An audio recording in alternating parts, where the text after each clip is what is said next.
I noticed early on when I started gaining some traction with social media, even at my previous company, a lot of young kids had a passion for this, but no one really wanted to take the time to train them, and it was kind of a big risk to put a new kid in a piece of equipment, and there's a cost associated with training. And so I kind of woke up one day and realized, man, the workforce in this industry, tons of baby boomers, tons of experienced folks that are going to be retiring at a hugely rapid pace over the next 5 years. And so I thought to myself, man, if we can figure out how to fix this workforce thing, I think we're onto something. And so, we've hired 250 people, and our average age of employee is 27 years old. And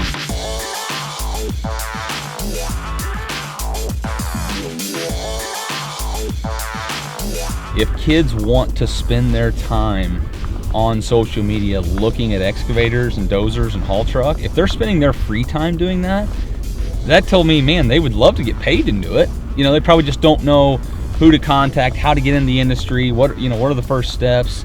I mean, our talent acquisition girl gets DMs every day, hundreds of DMs every day from kids that are 13, 14, 15. It's like, hey, when I'm old enough, how do I get in the industry? And so it was clear to me that there was a lot bigger supply than I think a lot of folks realize. You just got to go where those kids' attention. The kids aren't looking at newspapers.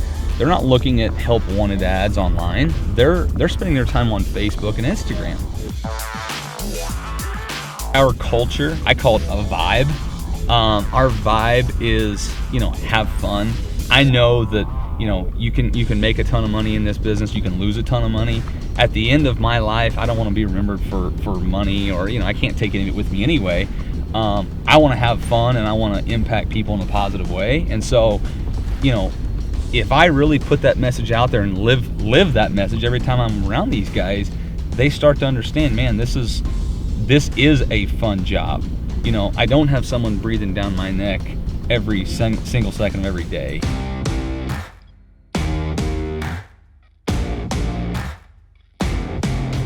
I had a kid, 13 years old, DM me. He cannot wait to get in the industry. I said, the first thing you got to go do is find a dealer who would let you just come sweep the floors, even if they don't pay you.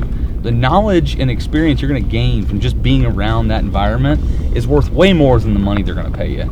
Huge value. If you're over 18 and you don't know how to get in the industry, DM us. We'll get you in the industry.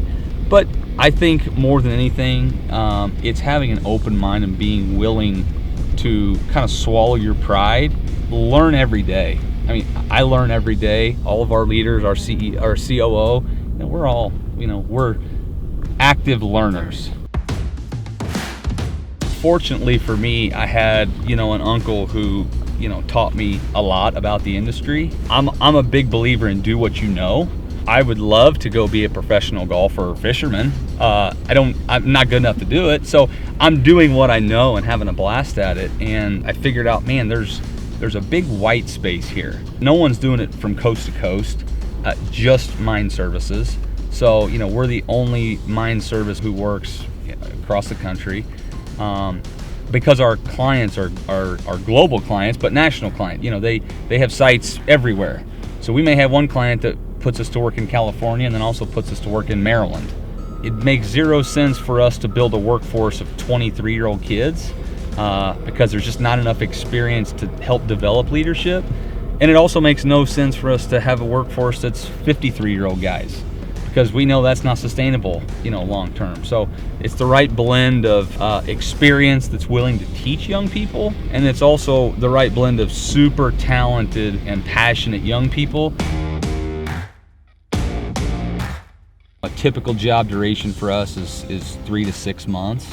It really makes no sense for us to go buy a fleet of equipment to be on site for 3 months just to pick up that whole fleet and move them 6 states over. Super expensive, and there's downtime between jobs sometimes. We like to stay lean and flexible. A client calls in North Carolina, we can deploy a rental fleet from a trusted dealer. We finish that job up, and we can take those same people, pull them out of the equipment and send them to, Kentucky and a new set of rental equipment. So for us, it's just flexibility. I think there's two huge misconceptions. I think one, people don't realize how much mining impacts their daily life. Everything they see and touch just about came out of the ground somewhere, sometime, and was processed into whatever they're using. And the other one is, I think folks in just the blue collar industrial space as a whole think of folks as kind of mean, old, grumpy men. And we're trying to prove that's not the case. We have a couple mean, old, grumpy men, but this industry is full of all kinds of awesome people. And a lot of what we try to do is show the world what kind of awesome people we have and what kind of awesome people are out there.